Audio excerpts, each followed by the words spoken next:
Among all those in the Bible, in early Christian history, who speak to us about the reality of the resurrection of Jesus Christ, the man who's known best to us as Paul, the apostle, but initially in the Bible is introduced to us as Saul the Pharisee, his is one of the more perplexing ones.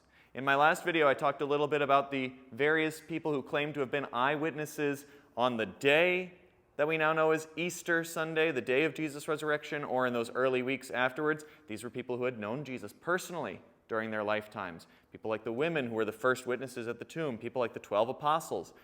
Obviously, there's some vested interest that they all have in claiming that Jesus had risen. Someone like Paul seemingly has no such vested interest. As far as we're aware, Paul did not meet Jesus during his lifetime, during Paul's or Jesus' lifetime before Jesus' crucifixion. It's very possible. Perhaps Saul, as a young man, young boy even, we're not sure quite exactly how old Saul was, went and saw Jesus during Jesus' traveling preaching.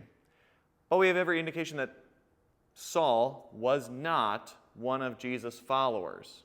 And initially, as the Christian church began to grow in the years after the claim was being made that Jesus had risen from the dead, Saul, this man, is one of the lead persecutors of this new religion. One day, he's not.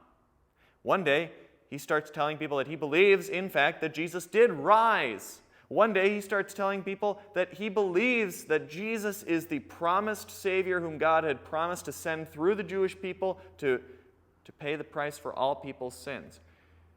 Again, those early witnesses have some vested interest in claiming that Jesus did indeed rise from the dead. Saul does not. He enjoyed a fairly substantially powerful, influential position as a member of the Sanhedrin, the Jewish ruling council, as a Pharisee, as a student of Pharisees. He throws that all away to go following Jesus.